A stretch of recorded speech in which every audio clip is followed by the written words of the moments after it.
Welcome to Where You Live. I'm Mary Ruth Harris. We are starting today's show in Powell River, and I have with me two esteemed musicians from the area, Mr. Ron Campbell and Mr. Dennis Fox, and they are the Ron Campbell, Dennis Fox Jazz Blues Duo. And the reason they're here today is because I happened to see an advertisement for something really slick happening on Sunday afternoons, the Sunday Sessions. Where did this idea come from? Well, Jonathan, who owns McKinney's Pub here, got in touch with me and said, I'd really like to do something on Sunday. There's no live music in town on Sunday, Right. and I'd like to do something with that. All right. And what did you say? I said, that sounds cool to me. Now, when I talked to you on the phone, I was explaining that live, like back in the day, in the 60s and the 70s, you could find live music somewhere every day of the week. But it really, really disappeared over the last 2 decades. And I was thrilled to see it come back on a Sunday afternoon. We're thrilled to see that too. We'd really like to get it back to that kind of old style, which really kind of fits the kind of music that we do. Is more old school, jazz and blues. Now, Dennis, what are you looking forward to the most about the Sunday Sessions? Performing live and getting to play some jazz and the blues kind of music that we like to play. And I know in an afternoon session, it's very nice music to enjoy. Now, one of the things that we are faced with on the west coast of BC is that we have lots of rainy Sunday afternoons, and it's a great way to get out of the house, get with the community, and do something that gets you out from under the covers. Yes, and they're going to be serving some fine food and things, so it's not all just about the music, it's about the event and the experience. Now, I understand they have a full brunch available on Sundays. Just before, what time do you guys start?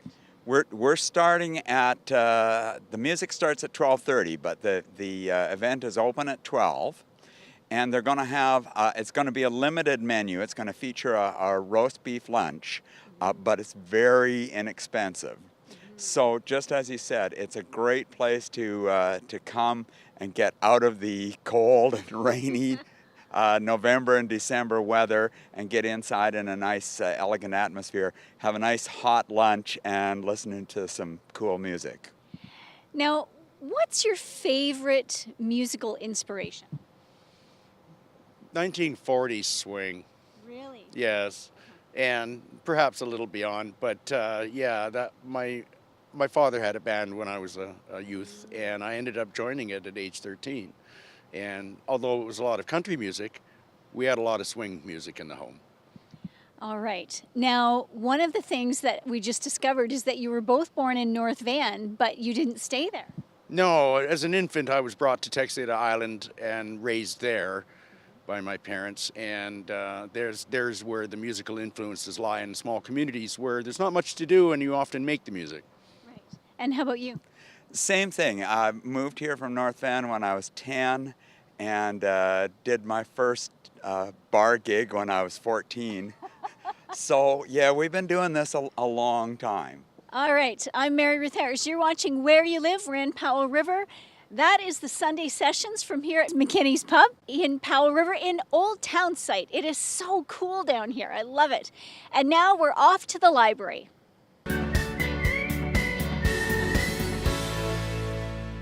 Welcome back to Where You Live. As promised, we are now in the library here in Powell River. Joining me is Megan Cole, who's the Teen Services Coordinator. Is that the right? Yes. title? Now, you have a really cool program that you've started, and you've had great success with it. Tell us about it. In last spring, I started the Young Writers Writing Group. It was something when I took on the position that I was really interested in because we've had great success with our senior memoirs writing group. And I know there's a lot of teen writers in the teen community. So I thought, I'll put it out there, see what people think. I started with 3 very keen writers, and now we're up to almost 10 a week, ranging from 10 all the way to 16. Awesome. Now, how do you approach the writing with them? So the approach I've had is that we kind of start off, sometimes we do what I call a free write, where everyone pulls a writing prompt out of the tin that I have, and we write for a few minutes, just get our creative juices flowing. And then if people are open to it, I invite them to read what they've been working on. Then we go around and we give feedback, and after that, if there's things people have wanted to work on, some people want to work on their character descriptions, other people have wanted to work on editing, we try and bring that up from week to week so they can move the work they're doing forward. Cool. Now, what has been the response from the kids? It's been really amazing. I mean, we actually just had our 420 characters contest close, and there were several participants of our writing group who entered in that, and the judges were really impressed by what they were doing, and just seeing the faces every week. I mean, they want to be there. This isn't school. They're not being forced to attend by their parents, and so when you see 10 kids, you're like, they actually want to be doing this. They're passionate about writing, and that's really exciting. Cool. Well, now I know we have a couple other things to talk about. So right now we're in the teen area at the Powell River Library, but we're going to jump to the other side of the office beside us to the children's area. So stay right where you are. We're going to be right back.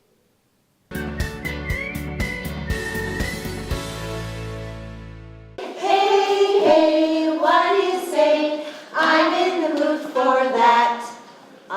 Story time today is about colors. Close to my heart. And we're going to start out with an amazing story from the North Country called Big Key. Now I want to ask you something. If you lived in the North, what color do you think your countryside would be in the wintertime? What color? I'm here with Megan Cole, and now we are in front of the children's area. There's story time happening behind us.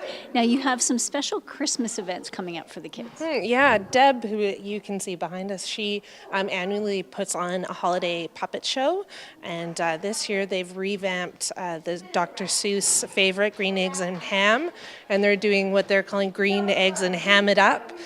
Sonia, who was the Teen Services Coordinator before me, is helping Deb with that, and Devin Hanley, who's a local musician, is also involved. There's going to be 2 events of that. One will be a story time, just like the one that's happening here, with puppets and songs, and the other one is going to be more of a puppet show in our community room space. And when is that happening? There's one on the 21st, December 21st, and the other one is December 23rd. And for all the dates and times, you can find those on our website. Okay.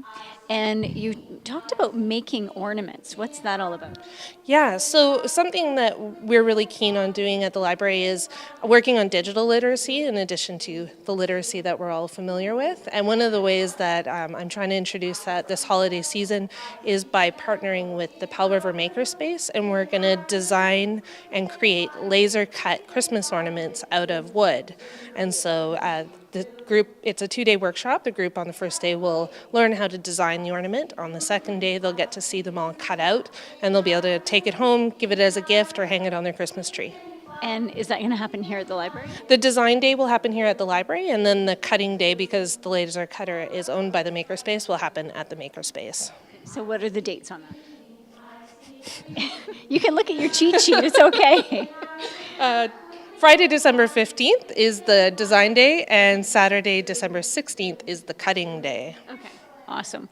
Well, it sounds like you've got lots of really interesting Christmas holiday activities. Yeah, it's always a really fun time at the library. We get to put we're going to hang great decorations up here on the tree that we have. We get to put out all of our holiday books, and it's just a really fun time to be at the library. Awesome. Well, Megan, thank you so much for your time. Really appreciate it. I'm sure we'll check in with you in another month or so and see what's coming up. You're watching Where You Live. I'm Mary Ruth Harris, and we are heading over to Campbell River, up to Painter's Lodge, actually, so stay right where you are.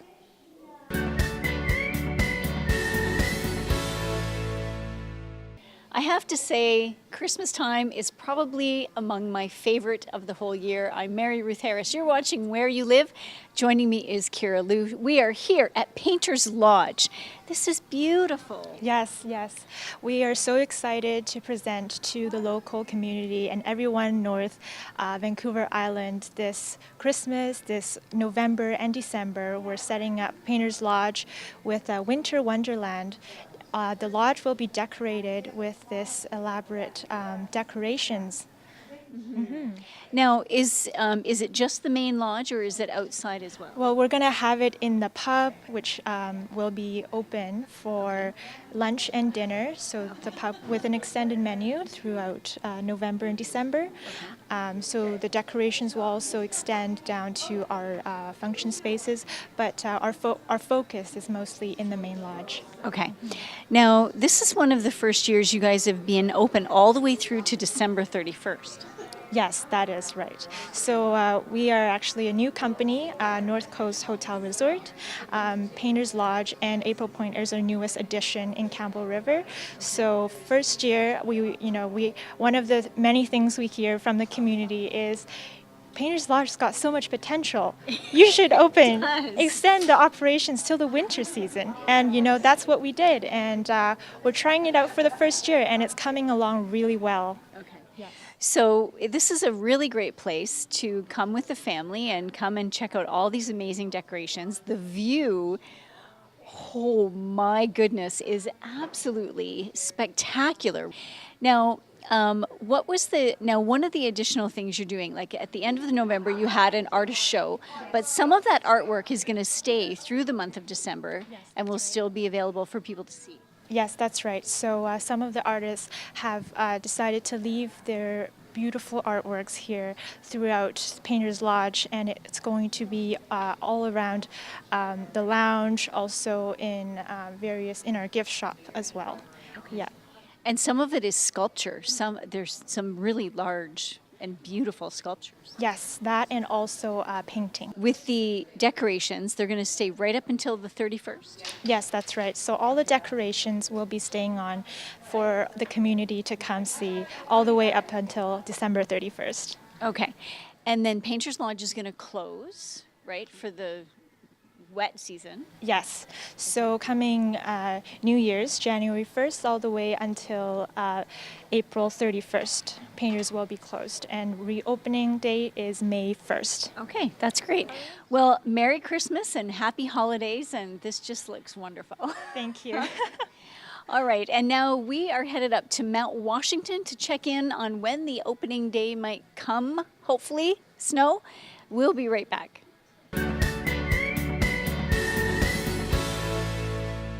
You're watching Where You Live. I'm Mary Ruth Harris, joining me Sheila Rivers, and we are here at Mount Washington. You have snow.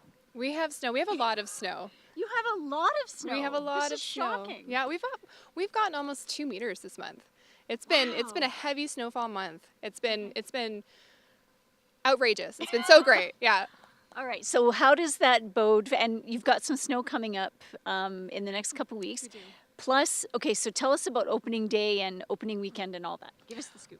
Basically what we're doing is we're opening for a preview weekend, which is December 1st to 3rd. So what this is we're going to run the Eagle Express chairlift, which is in our alpine area here, as well as we're going to be opening one of our magic carpets for the beginners. Awesome. And yeah, that's going to be for the first 3 days. And then we're going to go into our full winter operations with Nordic and the 2-park and snowshoeing and as much alpine terrain as we can open safely. And that's going to be on December 8th. Okay. Now, is that about the same time you opened last year? It is. We actually opened on December 9th last year. Yeah, so we're actually opening a little bit earlier with the preview weekend, which is really exciting because it's the first time in 5 years we've been able to open early, and that is because of all the snow we've had. Now, it's deceiving because, of course, down in the valley, it's 11 degrees, or in Campbell River, it's 12 degrees. And you think, oh, well, it's this warm. They can't possibly have snow. But yet up here, and you guys, it's not 11 degrees up here. It's quite chilly. And 2 meters already? 2 meters. And that's definitely been packed down because, like the Valley experience, we had a little bit of a warming trend this week. And what that actually enabled us to view is that we had our base settle, which is really important for us. Having 2 meters of snow and having to track pack that and get it solid for the season it's a lot of work. So the rain came in, helped us out, and then froze overnight, which is awesome. So that really sets up our base really well for all the snow that we're anticipating on having this weekend. Okay, that's fabulous. So now the bistro is going to be open is it going to be open for the preview weekend, like all of the restaurants? We're still deciding on what food and beverage is going to be open, but we will certainly obviously have food and beverage options for everyone. But as of December 8th, all of our food and beverage operations will be open as the schedule is should say, all of our food and beverage operations are going to be open per the schedule. Okay. And now let's talk about lessons. When do lessons and when does everything start to kick in? And that'll be on December 8th. We'll have rentals available for our preview weekend, and we'll have all of our lessons and demos open for everyone on December 8th. Okay. And in terms of getting like a season's pass, how can you buy those now? How much longer can you buy them for? You can buy seasons passes all year long. So obviously the earlier you get them, the more use you're going to get out of them. Additionally, we also have our 6-packs on sale right now, and the early bird for those is December 3rd. And so what the 6-pack is a group of 6 discounted lift tickets. And it's one of our only transferable products. So I could take some, you could take some, you can give some to your friends, Christmas gifts, that sort of thing. So that's a really great early season present before the early bird. Okay. And how, like, up to what date can you buy those? 6-packs are available on the early bird pricing until December 3rd, and then you can purchase them in season all year long. Okay, great. Anything that I'm missing? Would you have any big events this year? We've got a full list of events online, but of course we've got our infamous Winter Wonderland happening, and that's starting December 21st, and that's where Santa comes. We've got the Torchlight Parade and fireworks, lots of kids games and crafts on New Year's, I believe, and New Year's fireworks and a 2-park party. So, and then we're actually also running night skiing. So night skiing starts December 14th, but it goes daily during our Winter Wonderland time frame starting December 23rd or 21st. That's awesome. Yeah. So when is Santa Claus coming? That's pretty important. Santa is coming the 21st to the 23rd this year with Mrs. Claus, of course. Really? So Santa and Mrs. Claus will be here. That's fabulous. Okay, well, Sheila, thank you so much. Congrats on all the snow. I'm sure it's going to be a fabulous season. And you can check out Mount Washington. What's the website? MountWashington.ca. MountWashington.ca for more information. And come on up here and check it out, even just for a hike. Just come and walk Snowshoe, around. Yeah, it's beautiful up here. It is Yeah. spectacular. All right, you're watching Where You Live. We have one more stop in the Comox Valley, the Comox Valley Food Bank.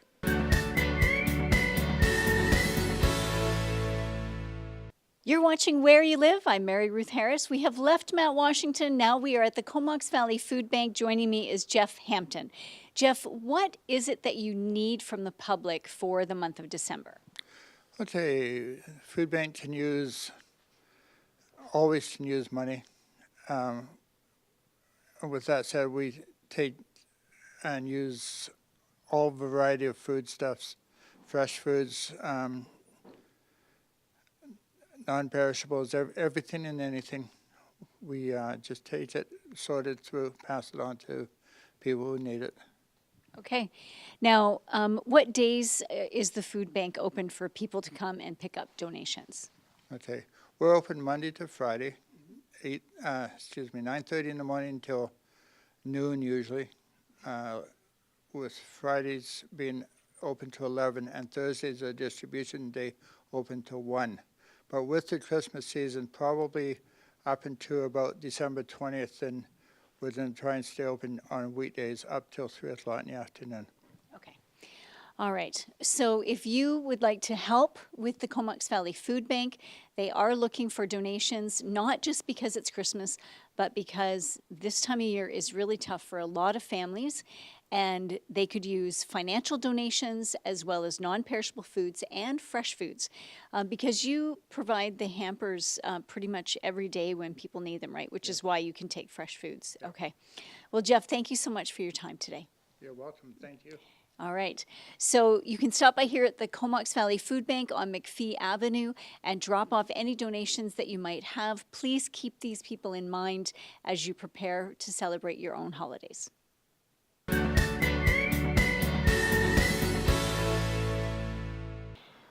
Thank you so much for watching Where You Live. I'm Mary Ruth Harris. There are so many Christmas events, whether you're in Powell River, Campbell River, or the Comox Valley. Be sure to check out the local Facebook pages, the local churches, the local newspaper, because all of the events will be out there. Of course, the radio stations. There are so many events going on, like Painter's Lodge. There's another one at Crown Isle. There's the Christmas Village. Over in Powell River, there's some gatherings. There's some neat library ones happening over there at the Cranberry Lodge. So please get out there and enjoy everything that the festive holiday season has to offer. And be sure, if you are able to make a donation to your local food bank or your local Salvation Army to help those in need. From all of us at Shaw TV to all of you, happy holidays and Merry Christmas.